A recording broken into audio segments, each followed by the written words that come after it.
빌립에 대해서 우리가 세 번째 시간인데 주일 아침에 생각했던 내용과 그 다음에 오늘 주일 오후에 생각했던 내용 그리고 오늘 조금 더 내용을 보태서 이 세 시간 동안 이 빌립이라는 사람이 왜 어떻게 우리 예수님의 부르심을 받아서 예수님의 제자가 되었고 예수님의 제자가 된 이 빌립이 어떤 모습으로 이제 주님의 충실한 제자가 되어서 우리 예수님께서 사도로 보내시는 그런 훌륭한 주님의 사도. 새 예루살렘에 가면 새 예루살렘 그 성전에 12기둥이 있는데 그 12기둥마다 사도들의 이름이 하나씩 새겨져 있다고 그렇게 상징적인 표현을 우리가 성경에서 볼 수 있는데 그 필립의 그 기둥 중에 하나에 이 사람의 이름이 적혀 있을 거예요. 어떻게 그런 사람이 됐는가 하는 내용을 우리가 오늘 이 시간 잠시 더 생각해 보려고 합니다. 자, 한번 읽어볼까요? 제목 파란 글씨 시작. 조용하나 참 독실한 사람. 이 필립은 우리가 지금 생각해 보겠습니다만 앞에도 우리가 생각했던 것처럼 이 사람은 참 조용한 사람. 다른 사람들이 별로 주목하지 않는 사람, 눈에 별로 띄지 않는 사람, 다른 사람들이 관심을 기울이지 않는 그런 성격의 사람입니다. 그런데 이 사람은 굉장히 독실한 면이 있는 참 독실한 사람이에요. 이 사람은 자기가 우리 조상 때부터 받은 그 율법서를 열심히 공부해가지고 율법에 대해서 깊은 생각을 갖고 있었던 사람이에요.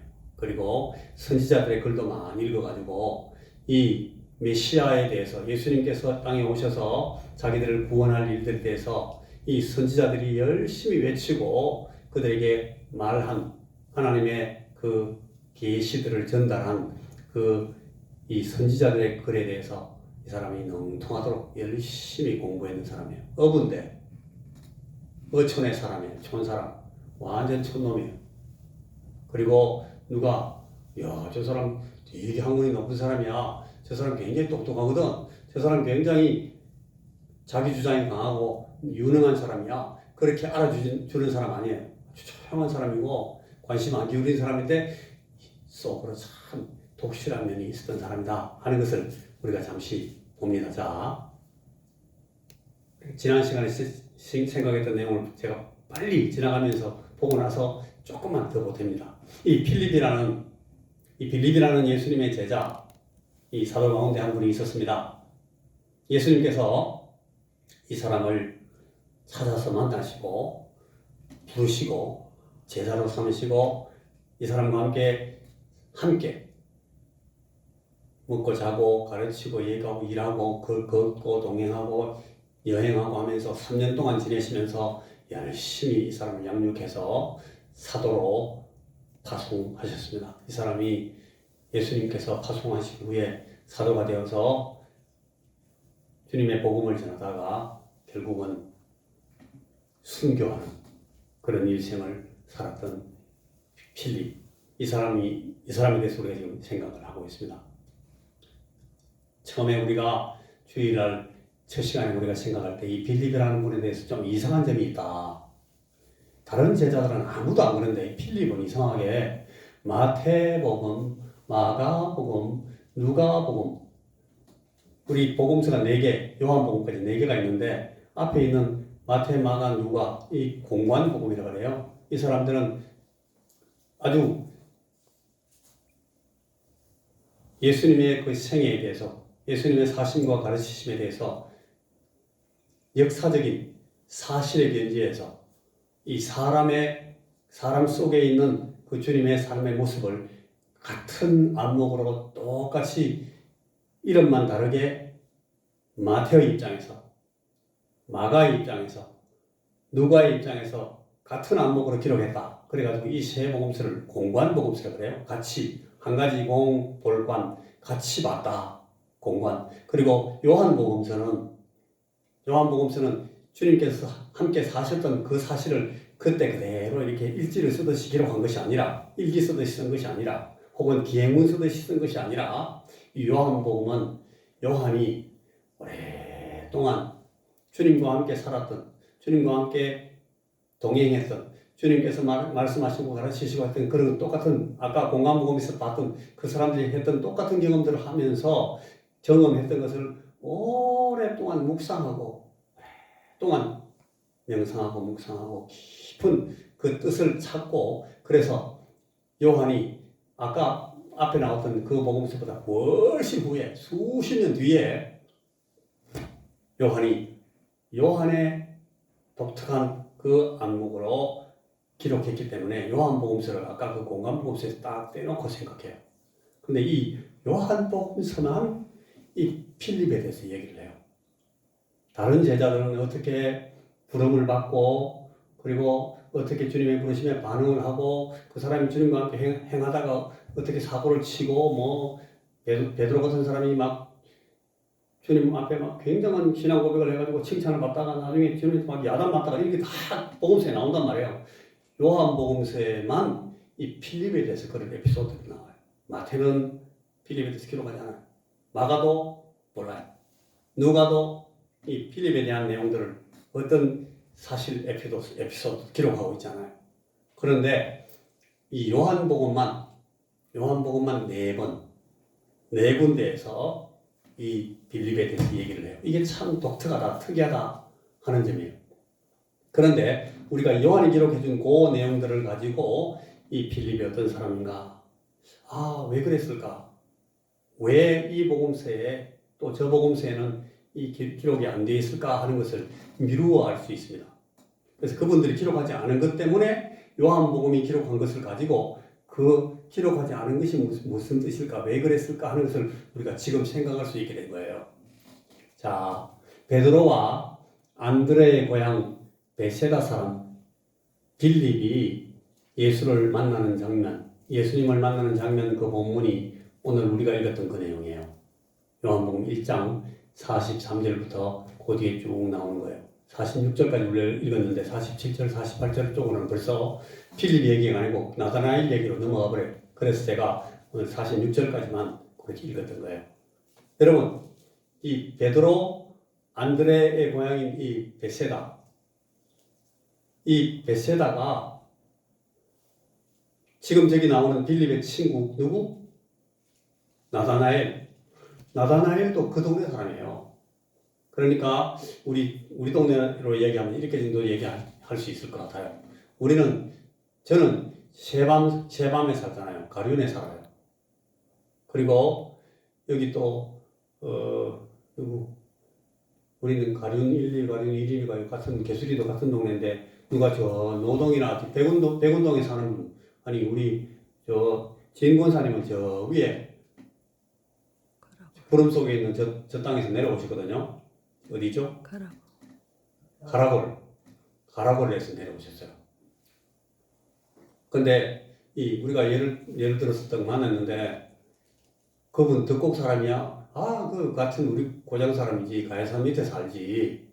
근데 어느 동네 사람인데 가라골 사람이야. 가라골이구나.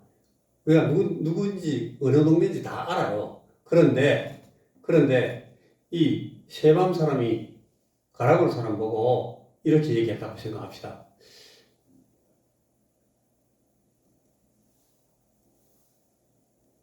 우리가 아주 위대한 선지자 한 사람을 만났는데 그분이 저 만화동에서 왔어요. 만화동에 있는 누구 김시댁 자제분인데 이분이 메시아야.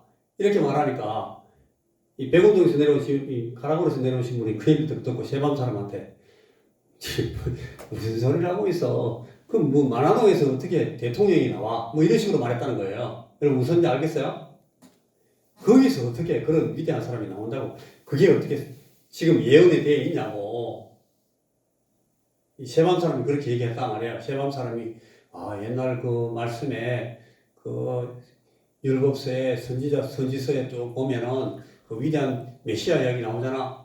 그 메시아가 알고 보니까 오늘 내가 만났는데 만화동 사람이야. 그러니까 이 가라골 사람이 그 얘기를 듣고 세밤 사람 보고 무슨 그 쓸데없는 얘기를 하고 있어. 만화동에서 어떻게 그런 위대한 사람이 나온다. 그런 얘기가 네 어떤 책에 있다고 그런 말을 하고 있노? 이렇게 말한 거예요. 여기 오늘 이 얘기한 장면이 베드로와 안드레의 고향 동네 베세다 사람 빌립이 예수님을 만난 장면에서 대화가 그런 내용이에요.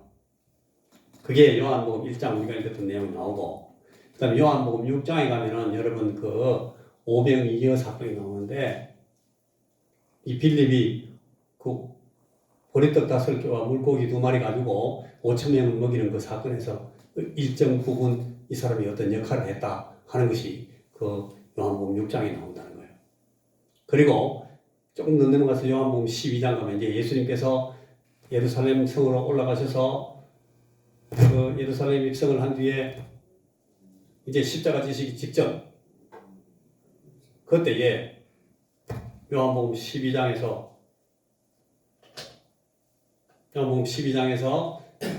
이 다시금 안드레와 함께 이 빌립이 나오는데, 거기 새롭게 유대교에 들어온 개종자 몇 사람, 헬라 사람 몇 명이 예수님 뵈러 왔다 하고 오니까 이 빌립은 자기가 예수님 앞에 이 사람들을 모시고 갈 자신이 좀 없어가지고 판단이 안 서서 이 안드레, 자기 친구 베세다 사람 친구 안드레한테 가서, 안드레, 저 사람들이 주님 만나러 보고 싶다 그러는데 우리 모시고 가도 될까? 자기가 스스로 결정을 못 해가지고 똑같은 입장에 있는 안드레한테 가서 묻잖아요. 그러니까 이 안드레가 그래? 그래가지고 안드레하고 같이 그 사람들을 데리고 예수님 앞으로 갔다. 그렇게 빌립이 나와요. 그리고 이런 빌립의 내용들을 쭉 보고 그 다음에 뒤에 요한복음 14장에도 나옵니다만, 이 빌립에 대한 요한의 기록들을 쭉 다 보니까 빌립이 어떤 사람인가 하는 것을 몇 가지로 알 수가 있어요. 첫째, 이 사람은 빨리 이해하고 빨리 깨닫는 사람이 아니에요. 생각을 깊이 하고 좀 더듬더듬 한참 동안 이해하고 동작하는 것이 빠르지 않은 사람이에요. 두 번째는 이 사람은 자기 주장을 펴는데 적극적인 사람이 아니에요. 나는 이렇게 생각해. 나는 이렇게 해야 된다. 생각한다. 나는 일하자. 내하고 생각이 같은 사람 내 따라해. 이런 사람이 아니에요. 이 사람은 듣고 있고 보고 있고 그러다가 나도 그게 맞는 것 같네. 그러고 이제 따라가는 사람이에요. 이 사람은 소극적인 사람. 그리고 세 번째 이 사람 보니까 이 사람은 막 이 얘기를 자기 주장을 가지고 펴가지고 논쟁을 펴는 그런 사람이 아니에요. 그리고 말할 때마다 늘 좀 확신이 부족한 것처럼 주저하듯이 말하는 사람이에요. 그러나 행동할 때는 결정한 거는 빨리 해요. 오늘 우리가 읽었던 말씀처럼 와보라 할 때 자기가 길게 말하고 뭐 이렇게 야 니는 뭐 네가 본 성경은 이러냐 나는 이렇다고 뭐 이런 얘기 하지 않고 그러지 말고 가보자. 와 보라. 와서 보면 그분이 메시아인 걸 내가 느끼듯이 금방 알 수 있어. 이렇게 데리고 가는 사람. 이 사람은 자기가 결정한 거는 그냥 가요. 그런 면이 또 있어요. 보리떡 5개 물고기 2마리 그거 가지고 오기 전에 예수님께서 그 사람한테 물어요. 빌립한테. 다른 사람한테 안 묻고 빌립한테 물어요. 일부러. 예수님께서 그 묻는데 그 질문에 그렇게 나와요. 어떻게 대답할 것이다 알고 한번 물어보셨다. 그렇게 써놨어요. 요한복음에. 야, 이 사람들한테 어디서 우리가 빵을 구해서 먹일까? 이 빌립한테 물으니까 빌립이 글쎄요. 빵보다 이 라면 끓여주는 게 낫지 않을까요? 뭐 이렇게 말한다든가 아니요 주님 빵보다도 저기 우리가 쉽게 구할 수 있는 거 그냥 그 볶은 돌이나 볶은 살이나 아니면 그 찐 살이나 아니면 뭐 미숫가루 같은 그런 거 구해와가지고 먹이니까 훨씬 낫겠는데요 한다든가 이렇게 안 하고 이 사람은 딱 계산하고 앉아 있습니다. 딱딱딱 나름대로 주판을 놔가지고 야 예수님 근데 200데나리온은 2천만 원어치 사도 이거 다 못 먹이겠는데요. 그렇게 대답을 했어요. 나름 자기가 따져가지고 어떤 결정을 하고 하는 것에 대해서는 빨리 재빠르게 대답하는 사람입니다. 그리고 또 한 가지 이 사람의 특징을 보면 이 사람은 제가 처음부터 말한 것처럼 이 사람은 아주 신앙에 있어서 아주 진지한 사람이에요. 진지한 사람. 독실한 사람. 율법과 선지서를 나름대로 많이 깊이 명상하면서 생각을 많이 했어요. 그래서 자기가 갖고 있는 신앙을 가지고, 자기가 갖고 있는 어떤 신앙적인 지식을 가지고 기반해가지고 자기의 판단을 말하고 얘기하는 사람이에요. 그걸 가지고 다른 사람에게 자기 생각을 진지하게 설명합니다. 그게 나다나엘에게 말하고 있는 이 빌립의 자세입니다. 우리가 보기에 나다나엘은, 이 친구는 진짜 성경을 많이 아는 사람이에요. 그리고 성경에 어떤 깊은 묵상이 많이 돼 있어가지고 성경에 나왔던 어떤 사건, 예를 들면 그 창세기에 야곱이 외삼촌 라반의 집으로 갈 때 그 베델에서 잠자다가 천사가 오르락 내려가는 그 환상을 본 얘기들을 그 얘기를 그대로 하면서 예수님한테 이 나다나엘이 얘기하는 걸 쭉 보면 이 사람은 굉장히 성경을 많이 깊이 묵상한 사람이라는 걸 알 수 있어요. 그런데 그 사람에게, 그 나다나엘에게 이 빌립이 그런 똑같은 관심을 가지고 설명하고 얘기할 만큼 이 빌립도 굉장히 진지한 면이 있는 사람이란 말이에요. 그리고 마지막으로 이 나다나엘이라는 사람을 보면 빌립이 어떤 사람인지를 금방 미루어서 알 수 있는데, 이 친구 나다나엘, 아주 경건하고 깊은 신앙적인 그런 영성을 갖고 있는 사람, 이 사람을 좋은 친구로 갖고 있는 걸 보니까 필립도 못지않은 사람, 같은 마음이 통하는 친구였을 거다. 이 필립 참 좋은 친구였구나 하는 것을 우리가 알 수 있어요. 이 정도로 가지고 우리가 이 사람을 보는데, 여러분, 이 사람은 그럼에도 불구하고 주목받지 않는 사람입니다. 그렇지만 나름 자신에게 충실하면서 노력하는 사람이다. 독실하고 진지한 사람인 것을 우리가 알 수 있어요. 그런데 이런 사람 빌립이 어떻게 사도가 되고 하나님 나라를 위해서 12기둥 가운데 한 사람으로 시험을 받았는지 결론 내리기 전에 우리가 이 주님께서는 이 빌립을 어떻게 보고 어떻게 대하시고 어떻게 만나시고 이 빌립을 어떻게 주님께서 관계하시고 관련하시는가를 살펴볼 필요가 있어요. 이걸 새삼스럽게 보면 빌립이 이래서 이런 삶을 살고 나중에 주님과 함께 이렇게 갔구나. 그래서 주님의 제자, 사도의 길을 이렇게 완전하게 이 사람이 완주를 했구나 하는 것을 알 수가 있게 되는 것이 성경에서 나와요. 자, 이 부분을 오늘 우리가 보면서 말씀을 마치려고 합니다. 두 가지로 생각할 거예요. 첫째, 우리 주님께서 이 빌립을 먼저 찾으십니다. 여러분, 제자들 가운데 어떤 사람들은 예수님 눈에 띄어가지고 예수님 눈에 띄는 자리에 딱 나와 있는 사람들이 있어요. 여러분, 예수님께서 이 12제자들을 부르신들을 보면 여러분들 생각나시는 분들이 몇 명 있을 거예요. 한번 생각해 보실까요? 누구 한번 예를 들어 보세요. 제가 얘기해 드릴게요. 누구를 볼까요? 제일 예수님께서 이 제자로 부르시고 만나실 때 아주 뚜렷한 굉장히 인상적인 모양으로 만나는 사람, 여러분들은 누굽니까?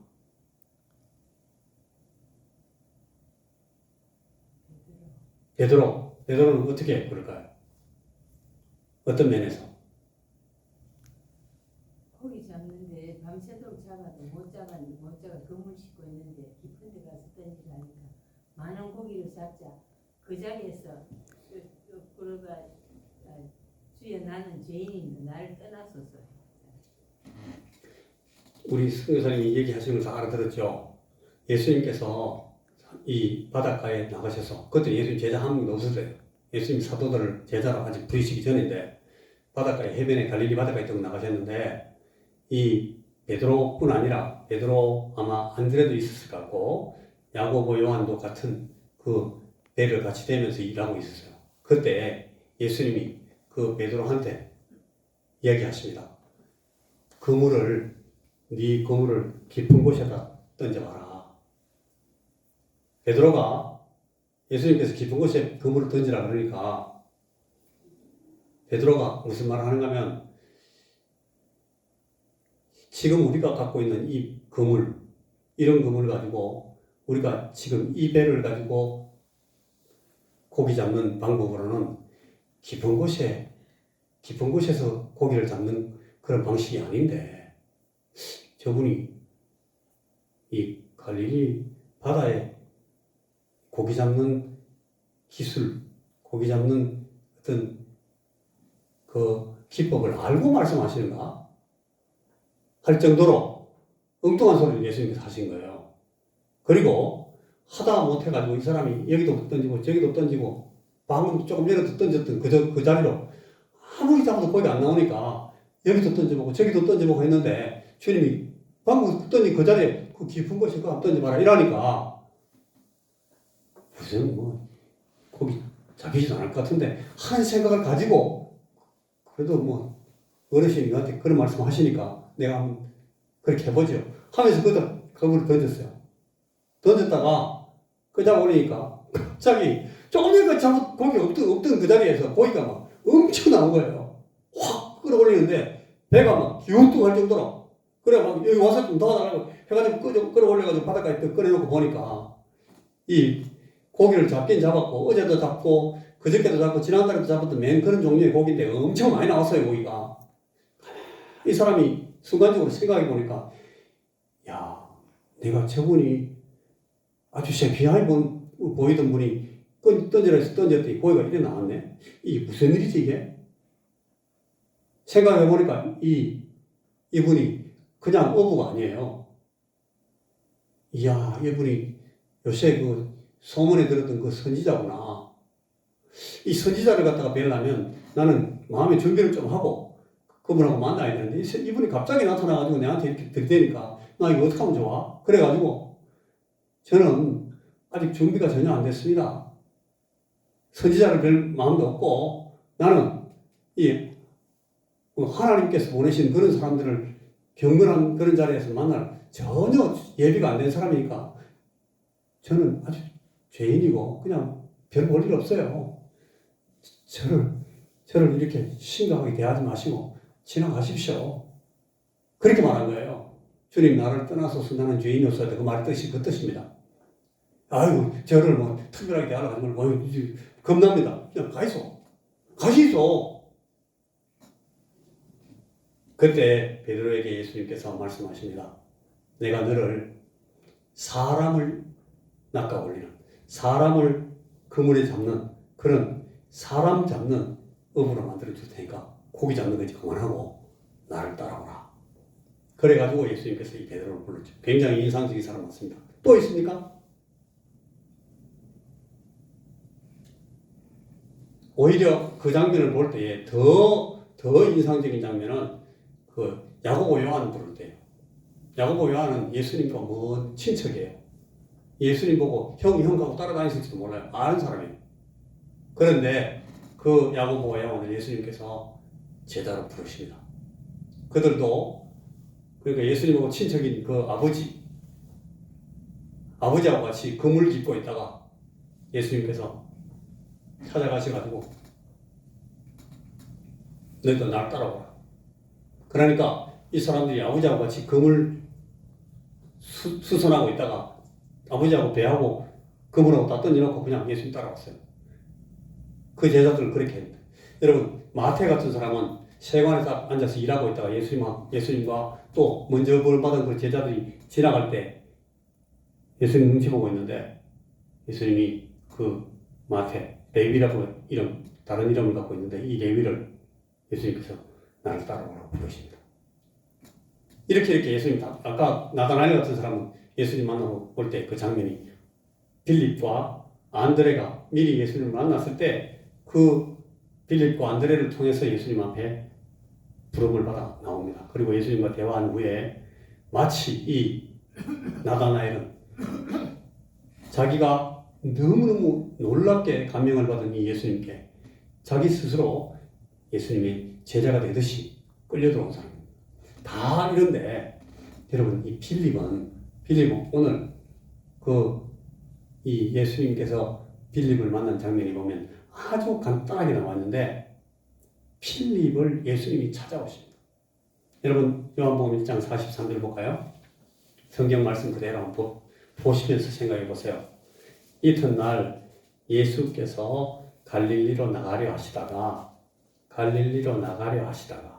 그러니까 갈릴리 바닷가 쪽으로 해변으로 나가려고 하시다가 빌립을 만나서 이르시되 나를 따르라. 여기 끝입니다. 이렇게 하니까 빌립은 바로 베드로와 안드레와 같은 동네 베세다 사람이기 때문에 이 베드로와 안드레가 이미 예수님의 제자가 돼 있고 이제 나중에 커서 사도가 될 만큼 예수님께 가까이 다가간 사람들이 되었다는 사실을 확인하면서 앞에 전후방 아까 우리가 선교사님하고 제가 얘기했던 그런 상황들을 다 들었겠죠? 듣고 나서 이 필립도 예수님께서 나를 부르시는구나. 나도 이제 예수님 따라다니는 제자가 되어야 되겠다. 해가지고 이 예수님께서 말하자면 그 예수님 학교에 문화생으로 들어온 거예요. 예수님께서 이 빌립을 찾아오셨고 예수님께서 빌립을 만나시고 예수님께서 이 빌립을 부르십니다. 이 말씀이 함축하고 있는 내용이 뭔가 하면 주님께서 목적을 가지시고 예수님께서 목적을 가지시고 이 빌립을 만나십니다. 예수님께서 이미 빌립을 만나기 전에 예수님은 이 빌립을 제자 삼으실 목적을 갖고 계셨어요. 그리고 이 빌립이 어떤 사람인가? 여러분, 많은 이 성경의 기록자들과 예수님의 다른 제자들은 이 빌립에 대해서 별로 관심도 없고 주목하지 않아요. 그러나 이 예수님은 이미 이 빌립을 잘 알고 계십니다. 깊이 알고 계십니다. 그래가지고 이 빌립을 예수님 제자로 찾으시고 부르신 거예요. 그래서 주님께서 이 주님의 이 일에 이 빌립이 필요한 계획을 가지시고 필요하도록 만드셔가지고 주님이 이 빌립의 자리를 만드셔서 빌립을 불러내신 거예요. 그래가지고 이 주님의 부르심을 받은 빌립이 예수님의 제자가 됩니다. 이게 빌립이 아주 간단하지만 이 요한복음 1장 43절을 통해서 우리가 보여주는 빌립이 예수님의 제자가 되는 그 순서, 그 전차, 그 절차예요. 그래서 이 빌립이 예수님의 제자가 됐습니다. 그래가지고 이 빌립도 바로 즉시로 바로 그 다음에 자기 친구 나다나엘을 예수님께 데리고 오는 그런 일로 여기가 바로 연결되어 나갑니다. 그게 오늘 우리가 읽었던 그 내용이에요. 그래, 두 번째, 여기 또 1이 없었네. 2인데, 여러분, 두 번째는 예수님께서 뭐 어떻게 부르시는가를 보세요. 자, 이튿날 예수께서 갈릴리로 나가려 하시다가 필립을 만나, 이 만난 얘기 제가 방금 했어요. 이르시되 나를 따르라 하시니. 자, 예수님이 어떻게 필립을 불러요? 나를 따르라. 나를 따르라라고 부르잖아요. 제가 여러분한테 묻는 거는 성경에 나와 있는 그대로 읽으면 답이 나오는 것만 물어요. 여러분, 왜 그렇게 제가 자꾸 묻는가 하면 여러분 스스로 그 성경을 짚어가면서 읽어보시라고. 그래서 제가 그 말씀하시는 거예요. 말씀을 그렇게 드리는 거예요. 자, 나를 따르라. 나를 따르라고 주님께서 부르시는데 이 성경에는 나를 따르라. 주님께서 그런 말씀을 하신 게 한 6번이나 7번 나와요. 하나의 상황이 2번 나온 것 같기도 하고 이래가지고 6번인지 7번인지를 우리가 결정할 필요가 있는데 한 6, 7번 얘기했다. 얘는 7번 했다. 그렇게 생각하시는데 이 예수님께서 나를 따르라 이런 말씀 여러 번 하시는데 그 중에 제일 먼저 예수님께서 나를 따르라 했던 사람이 그 했던 말씀이 오늘 이 빌립에게 한 나를 따르라예요. 빌립에게 예수님께서 나를 따르라 라고 하셨는데 이 나를 따르라 하는 이 표현 이것이 예수님께서 이 빌립을 제자들로 삼으실 때 내가 너를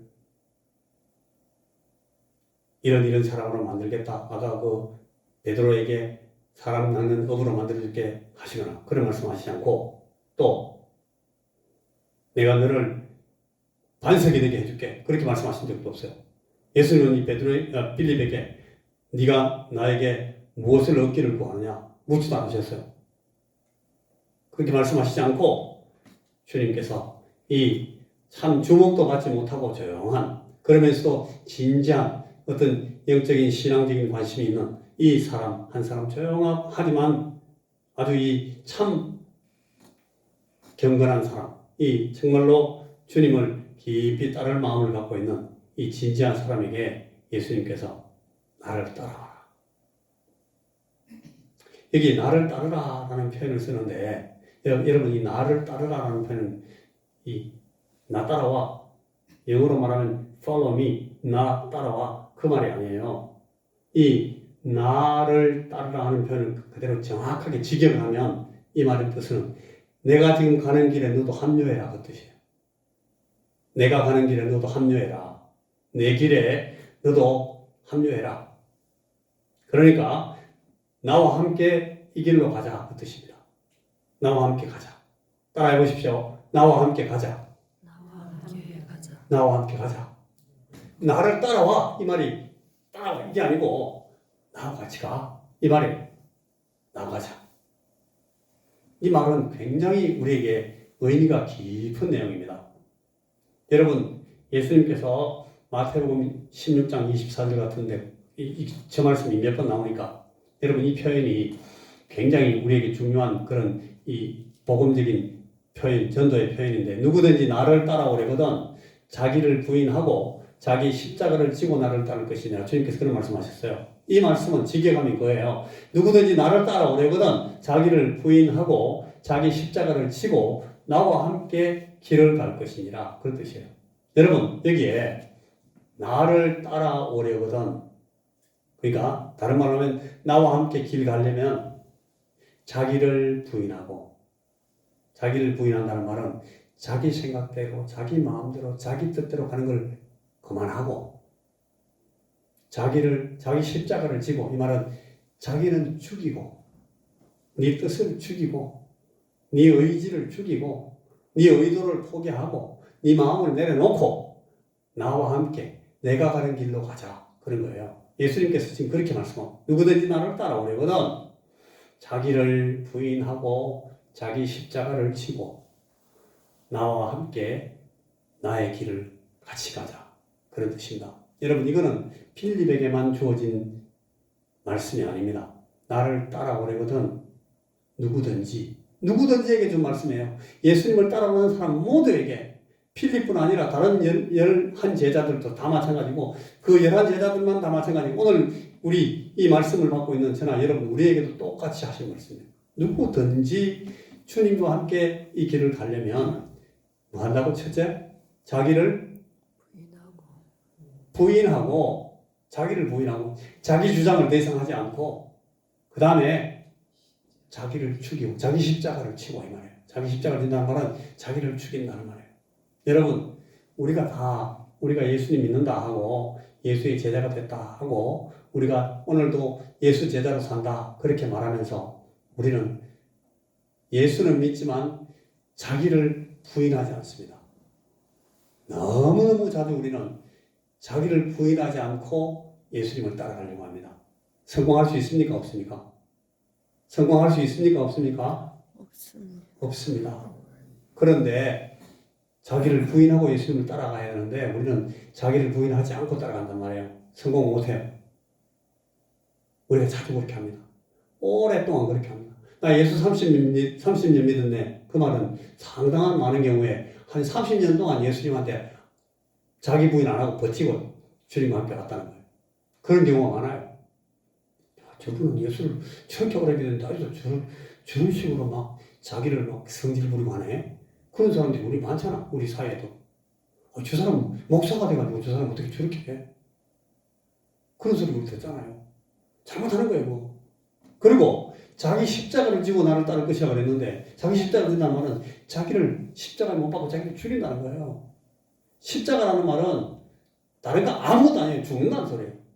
성경에 나오는 십자가 모든 십자가 교회 예배당에 붙어있는 십자가 전부 다 똑같은 거예요. 다른 얘기 아무것도 아니에요. 죽으라는 소리예요. 죽는다. 나는 죽었습니다. 십자가 졌습니다. 그런 얘기인데 우리는 십자가를 너무너무 낭만적으로 쉽게 재밌게 생각해요. 꾸미는 걸로 목걸이에다 달고 다니는 걸로 생각해요. 아니에요. 누구든지 나를 따라오려거든 누구든지 나와 함께 길 가려면 자기를 부인하고 자기 십자가를 지고 이 두 가지 조건을 맞춰가지고 예수님 가까이 해요. 그러니까 이 빌립이 예수님께서 나를 따라와라 할 때 주님의 뜻에 따라서 나선 이 빌립의 삶은 그러니까 의외로 여러분 다른 제자들이 노출된 것만큼 빌립의 얘기가 많이 나오지 않지만 빌립은 틀림없이 이 예수님을 따라가기 위해서 가져야 되는 두 가지 이 조건, 자기를 부인하는 것과 자기 십자가를 지는 것을 계속 훈련하고 받았어요. 그래서 아주 성공적인 제자가 됐다는 게 확실해요. 그렇기 때문에 마태나 마가나 누가복음에서 많이 기록할 필요가 없는 거예요. 이 사람들이 왜 기록 안 했는가 하면 필립은 아주 무난하게 어떤 의미에서 예수님께서 나를 따라라 할 때 그 따르는 그 길을 출발했고 주님과 함께 가는데 성공했다는 거예요. 여러분 여기 오늘 필립은 주님께서 나를 따르라 할 때에 더 이상 이제 필립은 자기 길을 스스로 선택할 수 없다는 거예요. 그리고 내가 내 인생 내 뜻대로 삽니다. 내가 모세의 글도 많이 읽었고 나는 선지자들의 글을 많이 읽고 묵상하고 많이 했기 때문에 여호와 하나님을 믿는 것이 뭔지 알아요. 나는 하나님 믿고 하나님 앞에 내 삶을 참 드린다는 것이 내 인생을 드린다는 것이 무슨 뜻인지 잘 압니다. 내 할 수 있어요. 이렇게 안 하고 이 필립은 더 이상 이 자기 길을 스스로 결정하는 것을 내려놨다는 거예요. 자기를 부인하고 자기 십자가를 지고. 그래서 어디로 갑니까? 묻지 않습니다. 뭐 하러 갑니까? 묻지 않습니다. 어째 갈 건데요? 묻지 않습니다. 얼마나 가야 됩니까? 안 묻습니다. 가다가 뭐 힘들면 우리 차 타고 갑니까? 묻지도 않습니다. 말 타고 가요? 묻지도 않습니다. 배 탑니까? 안 묻습니다.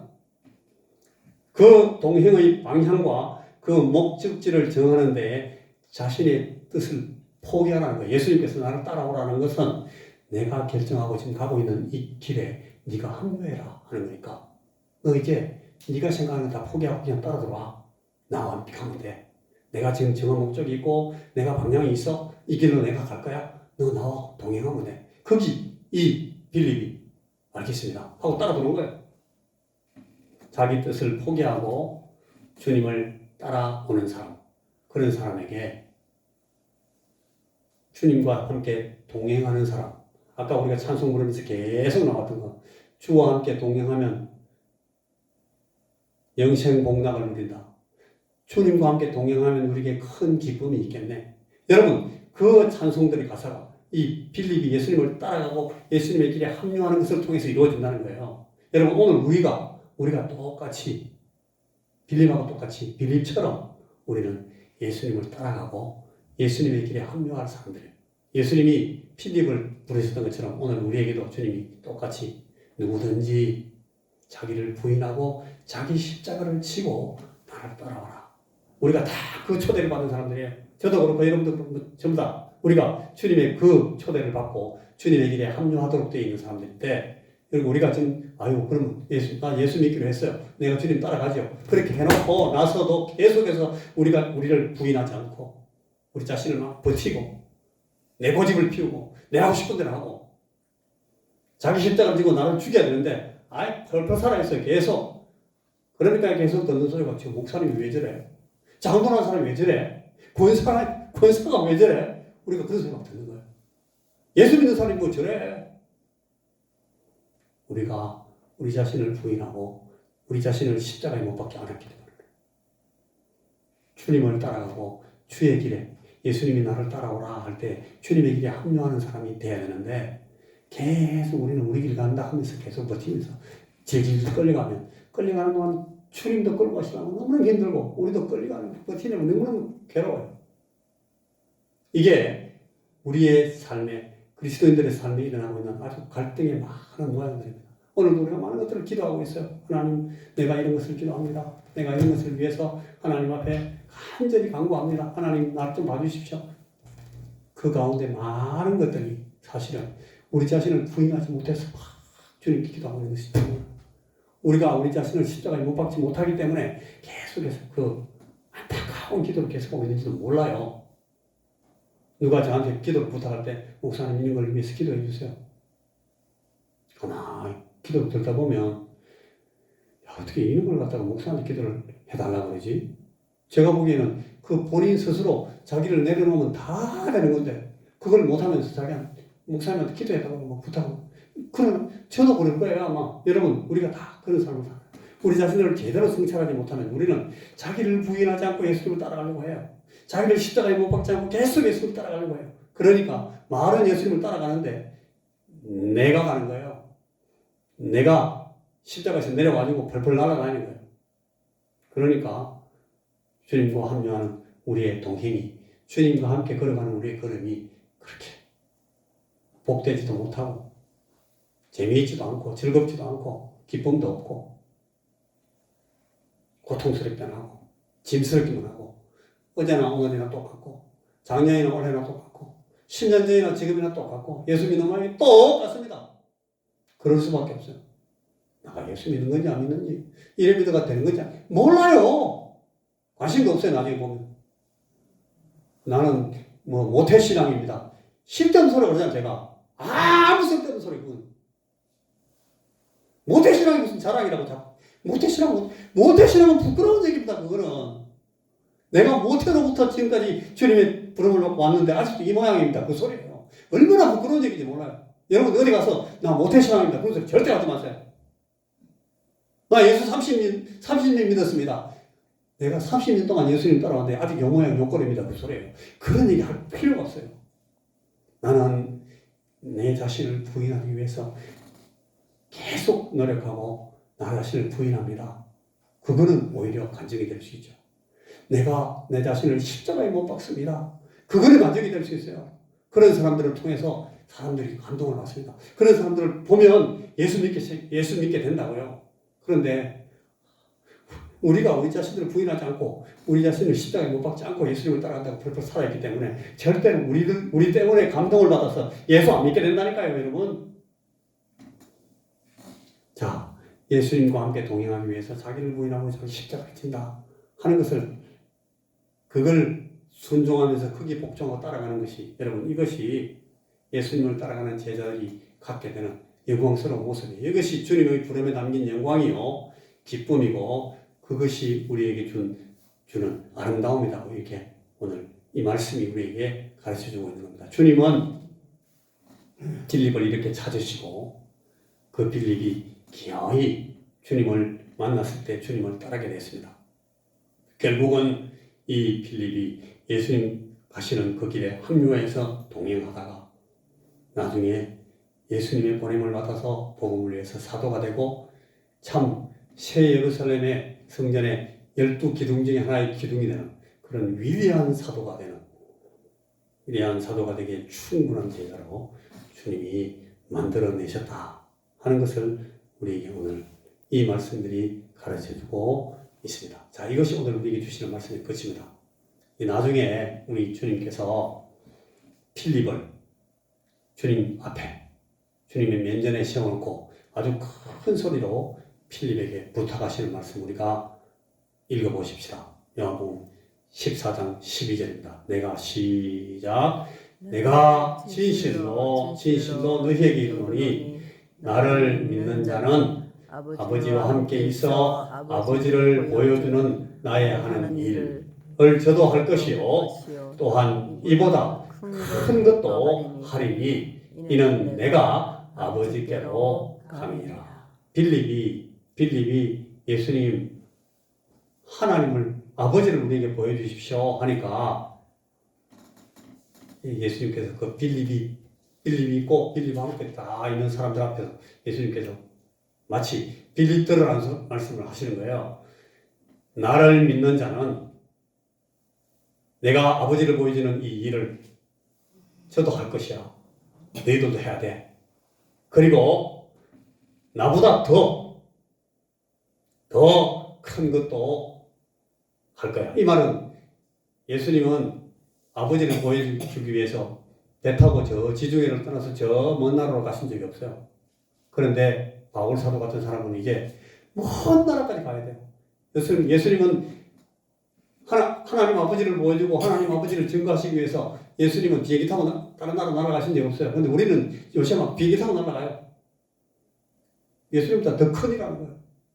예수님은 막 이런 수십만 명 보는 TV에 나와가지고 막 설교한 적 없어요. 근데 요새는 여러분 제가 이 설교하던 그 유튜브 영상 같은 거 보세요. 지금 몇만 명이 막 본다고요. 예수님은 몇만 명 막 이렇게 일시에 이야기하고 하는 거 없잖아요. 우리는 그런 거 한다고. 그러니까 그걸 보고 주님께서 나보다 더 큰 일도 한다고 이야기하시는 거예요. 우리는 더 큰 일도 할 수 있어요. 왜냐하면 우리 주님이 아버지께로 가시기 때문에.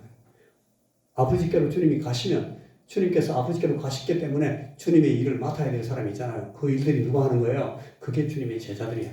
주님을 따르는 사람들이 하는 거예요. 주님과 함께 하는 사람들이 하는 거예요. 예수님의 사도들이 하는 거예요. 여러분, 우리가 하는 거예요. 주님께서 오늘 우리에게 하실 말씀, 나를 믿는 자 너희들은 내가 하는 일을 너희들도 할 것이고 내보다 더 큰 일도 할 것이야. 이는 내가 아버지께로 감이니라. 자, 13절 하면 13절 14절 같이 시작. 너희가 아버지를 보여주기 위해서 내 이름으로 무엇을 구하든지 내가 시행하리니 이는 아버지로 하여금 아들을 인하여 영광을 얻으시게 하려 함이라. 너희가 이 일을 위해 내 이름으로 무엇이든지 내게 구하면 내가 시행하리라. 주님께서 빌립을 비롯해서 서 있는 그 사람들에게 주님께서 맨 마지막으로 주님께서 이 땅에 계시면서 마지막으로 한 말씀 가운데 한마디, 제일 마지막으로 한 주님의 교훈 설교 말씀 가운데 제일 마지막에 있는 말씀 중에 한 말씀이에요. 너희가 아버지를 보여주기 위해서 내 이름으로 무엇을 구하든지 내가 시행해 주겠다. 우리가 아버지를 보이기 위해서 놀라운 것들 하나님을 구하면 하나님 그걸 해주신다는 거 주님께서. 하나님 나 이거 내 먹고 사는데 굉장히 필요한 거니까 해주세요. 그거는 주님이 안 들어주실 수가 있어요. 그런데 아버지를 보여주기 위해서 꼭 필요한 일을 우리가 기도하면 주님 약속하잖아요. 무조건 해주는 그거는 무조건 해주신대 주님이. 아버지를 보여주기 위해서 내 이름으로 무엇을 구하든지 내가 시행하겠다. 그게 오늘 본문의 말씀에 바로 그 말씀의 뜻이에요. 이는 아버지로 하여금 아들을 인하여 영광을 얻으시게 하려 함이라. 너희가 이 일을 위해서 아버지를 보여주는 그 일을 위해서 내 이름으로 무엇이든지 내게 구하면 내가 시행하리라. 주님의 이 말씀을 가지고 이 말씀을 붙들고 우리가 아버지를 보여주는 일을 위해서 우리가 살아야 됩니다. 아버지를 보여주는 일을 위해서 우리가 주님과 동행합니다. 나를 부인하고 우리를 십자가에 못 박으면서 우리 자신을 죽이면서 아버지를 보여주고 우리 예수님께서 지금 하나님 보좌 우편에 계시기 때문에 예수님께서 하시던 그 일을 우리가 계속해야 돼요. 그리고 예수님보다 더 큰 사이즈로 더 효과적으로 더 아주 방역 있게 더 풍성한 그런 능력을 보여주면서 아버지를 제시하고 아버지를 설득하고 아버지에게 복종하도록 만들어내야 돼요. 그게 우리가 할 일들이고 오늘 예수님의 제자에게 빌립과 함께한 빌립의 제자들, 빌립의 후예들 오늘 우리들에게 주시는 주님의 말씀입니다. 자, 오늘 말씀을 이렇게 마칩니다. 자, 빨간 글씨를 같이 읽으면서 주님의 오늘 이 말씀을 마칩시다. 시작. 예수님은 나의 주님이십니다. 예수님은 나의 그리스도 구원자 구세주십니다. 예수님은 하나님의 아들이십니다. 예수님은 하나님 나라의 왕이시며 또 내 삶의 주인이십니다. 저는 오롯이 나의 권세이신 주님의 부르심을 받들어 온전히 따르고 순간순간 복종함으로 죄에 남은 삶을 살겠습니다. 나는 주님과 동행하겠습니다. 주님의 길에 내가 합류하겠습니다. 빌립과 같이 우리는 주님의 제자의 길을 걸어가야 되겠습니다. 기도하겠습니다. 주님, 오늘 우리에게 보여주신 이 빌립의 삶을 통해서 예수님께서 빌립을 만나시고 빌립을 주의 사도로 세우시고 만들어 나가시는 이 귀한 이야기, 놀라운 이야기와 같이 이 말씀을 통해서 우리에게 주시는 이 주님의 부르심을 우리가 받게 하시고 우리가 우리 자신을 부인하는 그런 연습과 그런 실습을 매일 하게 하시고 우리가 우리 자신을 십자가에 못 박는 연습과 실습을 매일 하게 하시고 그래서 우리의 이 삶을 예수님과 동행하는 삶을 통해서 많은 사람들이 하나님을 볼 수 있도록 아버지를 볼 수 있도록 우리를 써주시고 우리와 함께하여 주시옵소서. 예수님 이름으로 기도하옵나이다. 아멘.